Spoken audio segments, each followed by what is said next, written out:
Hi everyone, thanks again for continuing to tune into these videos. It's been a very quiet week with so little news from the Westlife lads, so I hope these memories from over 18 years ago will keep you going until we hear from them again. The next Saturday I was lucky enough to be in the CD UK audience to witness the very hyper guys getting their 7th Saturday chart #1 with My Love. Sadly this is another one that hasn't made it to YouTube, so if anyone thinks they have it, please get in touch. Monday was Coast to Coast Day. For us in London, we were to be the last signing of the day, but we still got there at 7 AM, and my friends and I were within the first 200 in the queue. I remember that after all the waiting, it seemed to be over so quickly, and the lads were mega tired by the time they got to London, though I have noted that in spite of that, Mark still looked up at me and gave me a lovely big smile as he signed. Some weeks later, when the official video came out, I discovered we were on it, and it's a good thing there's no sound, as I was actually asking my friend if she thought I still had time to put my makeup on before we met them. We then headed to the St Martin's Lane Hotel, and rather embarrassingly, we tried to crash the album launch party. I don't think we'd realised how minimalist the decor in that hotel is, and thought we could hide in the lobby or bar until celebrities started arriving. But we stuck out like sore thumbs, so went back outside to get a good position behind the barriers that had been set up. It was cool to see them all arriving looking gorgeous, but I think we were all exhausted after the long day, so I don't really remember much about it. Westlife then left the country for their Irish launch party. When they arrived back the next day, they were very hungover, but Mark still stopped, and how gorgeous does he look even after a heavy night.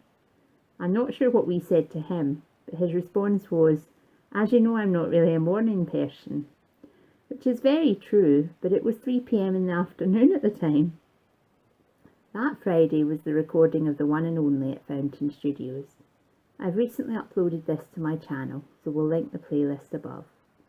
For once we had enough tickets, but I had a uni practical, so definitely couldn't get in the queue early enough. So one friend sat there all day keeping a space for us, which was so kind of her, but I still feel guilty as when we finally were let into the studio, one of the staff steered me and Sarah, who was having a day off from her Westlife stalking retirement, away from the others and put us right down the front, while my other friends were fairly far back.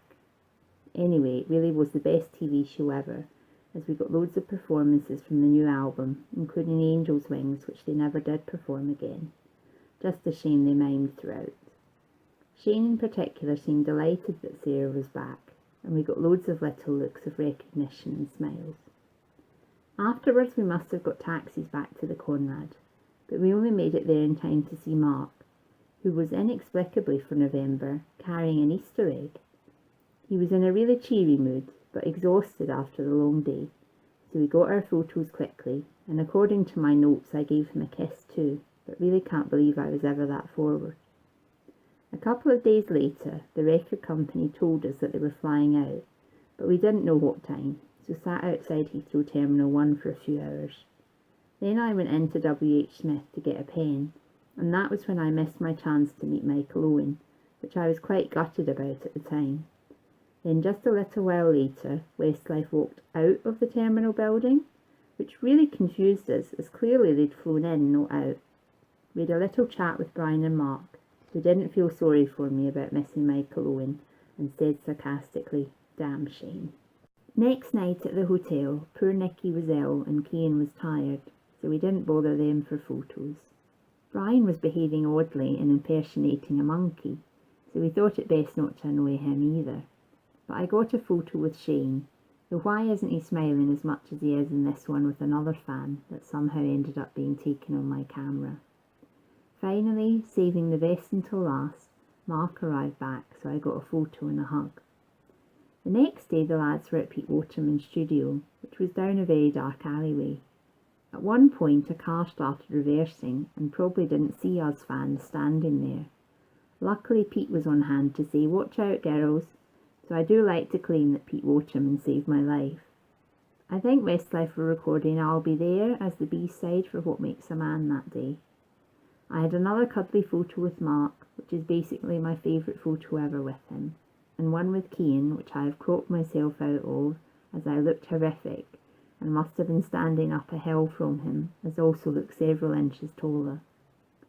That's all for this week, but join me next week for another Westlife adventure outside London. This time it's a front row ticket to the Smash Hits tour in Sheffield. Bye for now.